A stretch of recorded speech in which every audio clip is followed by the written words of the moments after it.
Está en Uruguay, está en Montevideo y es un gusto y un honor para BTV Noticias que nos acompañe en estudios el periodista, el politólogo, el analista internacional Claudio Fantini. Claudio, que es uno más de nosotros, bienvenido. ¿Qué tal? ¿Cómo estás, Miguel? Un gusto estar acá. Bueno, y aprovechando especialmente tu presencia, porque ayer hablábamos del TIAR como un tratado en desuso, capaz que éramos exagerados, pero queremos aprovechar tu presencia para historiar un poco, en tratar de entender qué es el TIAR y si el TIAR le queda vida por delante. Sí, no exageraban en decir que en desuso era rigurosamente cierto, porque estaba olvidado y tal vez se lo ha sacado del arcón de las cosas viejas en la oportunidad menos oportuna, valga la contradicción, porque yo no sé si el TIAR nació para ser un instrumento para el tipo de problema que plantea Venezuela. En rigor,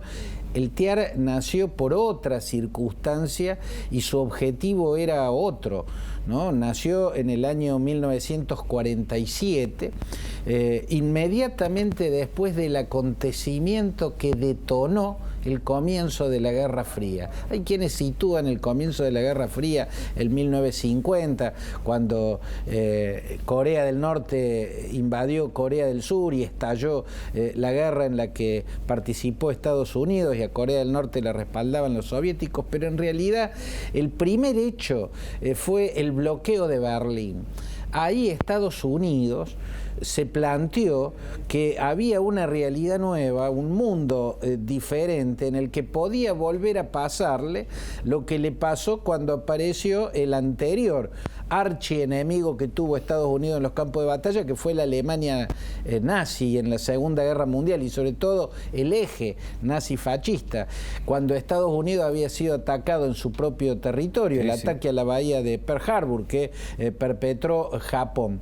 Con vistas a que en la nueva realidad, en la nueva división del mundo, que en 1947 empezaba a quedar clara, y con vistas a que en esa nueva realidad Estados Unidos podía llegar a ser atacado por una hiperpotencia extracontinental, que era la Unión Soviética, impulsa el Tratado Interamericano de Asistencia Recíproca, que se va a establecer a partir de 1947, en el cual en su artículo 3 establece que si cualquier país de América Latina era atacado en su propio territorio por una potencia extracontinental, todos los países de este continente estaban obligados por este tratado a mancomunarse, unir fuerzas y defender al país atacado.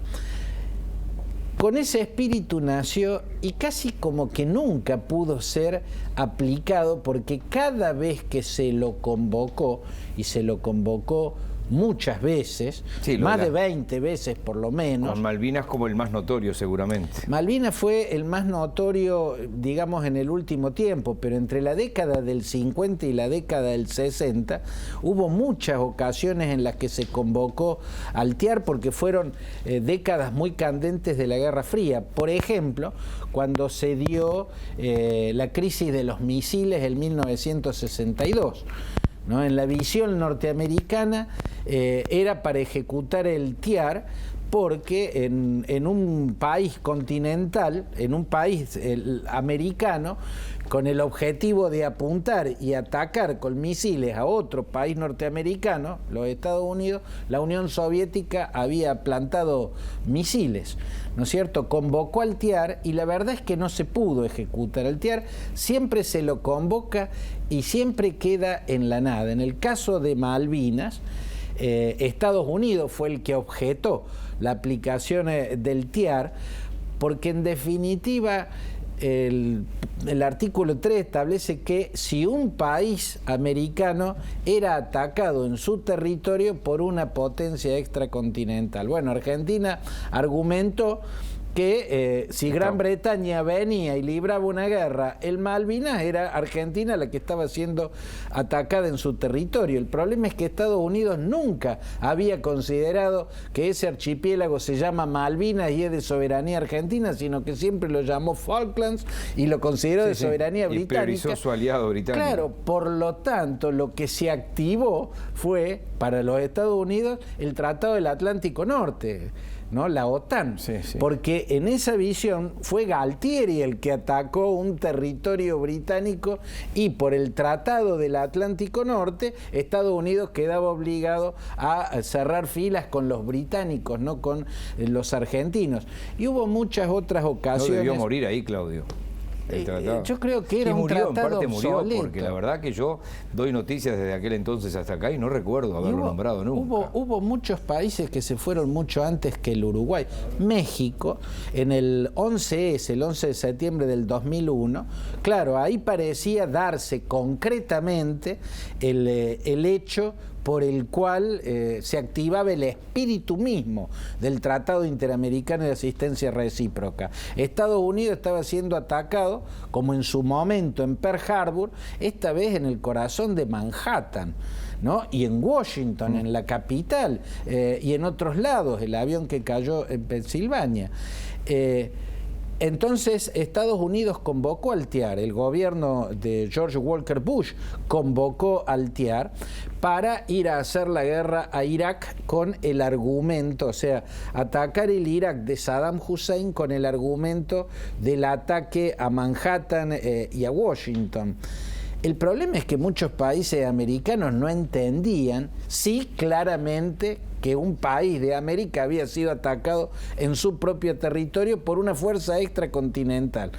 Pero no todos veían que el Irak de Saddam Hussein era quien había llevado a cabo ese ataque. Es más, eso quedó en una eterna duda y a nadie y a todo el mundo más vale que le pareció una tropelía inventada por John Bolton con el argumento de los arsenales de Pobre Colin Powell lo hicieron ir a decir cualquier cosa. Así es, con el argumento de los arsenales de destrucción masiva que el sueco Hans Blix y su equipo de expertos no habían encontrado nunca. En esa ocasión, Estados Unidos quiso que México acompañara a Estados Unidos en la guerra de Irak contra el régimen de Saddam Hussein. El presidente de México era Vicente Fox y Vicente Fox le dijo que no e hizo lo que está haciendo ahora Uruguay, ¿no? Dijo que no y se salió del TIAR por un mecanismo que lleva 2 años, pero empezó a salirse del TIAR. El caso uruguayo es diferente. Es muy discutible que el TIAR sea el instrumento a activar frente a lo que está pasando en Venezuela. Eso es muy discutible. Que es lo que discute Uruguay, claro, no está objetivamente mal entender que no es el TIAR y que hay que terminar de sepultar el TIAR, que en definitiva la historia lo prueba, nunca sirvió de mucho, más vale sirvió de nada. Esa es una cosa.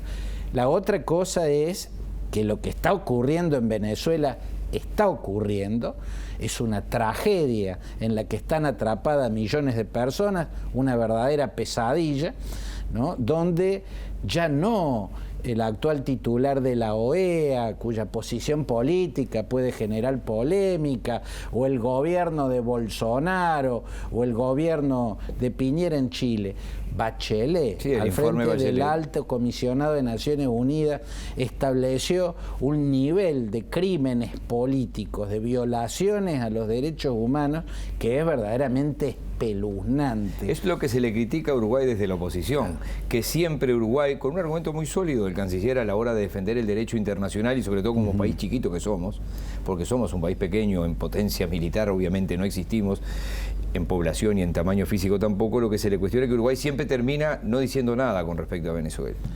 Ese es un tema sí totalmente discutible. O sea, yo creo que salirse del TIAR no es nada dramático en sí mismo. El TIAR no ha servido para mucho. Es muy discutible que sea el instrumento a activar en esta ocasión.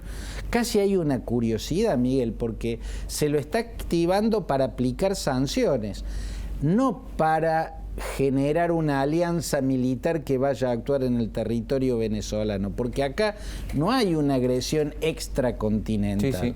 En todo caso, uno puede denunciar el colonialismo extractivo que está haciendo Cuba con Venezuela, ¿no? Al cual se le está apropiando de océanos de petróleo sin pagar un solo peso. Pero Cuba es un país americano también. O sea, no es el mecanismo instrumental. Lo que sí está claro es que en Venezuela está ocurriendo un hecho que amerita que el continente actúe. La salida militar no es una salida, es desde mi punto de vista, sí, es profundizar un problema, pero no hacer nada es el equivalente en drama, en error, en gravedad a la salida militar. No hacer nada es igualmente grave porque hay un régimen que está exterminando a la gente, con hambre, con falta de medicamentos y con represión. Sé que te vas a quedar unos días, vas a estar mañana en La Mira con Gabriel Pereira y con todos los muchachos del programa En La Mira a las 8 de la noche. Capaz que hay tiempo para que podamos jueves o viernes, veremos después hablar. Sí, señor. Lo coordinará la producción para hablar de lo que se viene, es decir, que son las elecciones en Argentina el mismo día que acá en Uruguay. Así es. El año electoral en Argentina que es verdaderamente con un presidente apasionante y a la vez inquietante. Sí, por obviamente, una serie con un presidente que dirían si fuera boxeo llega pidiendo agua por señas, ¿no? Así es. Muchísimas gracias, Claudio. Se lo Claudio. ve tambalear entre las cuerdas. Gracias a vos, Miguel. Un gusto como siempre.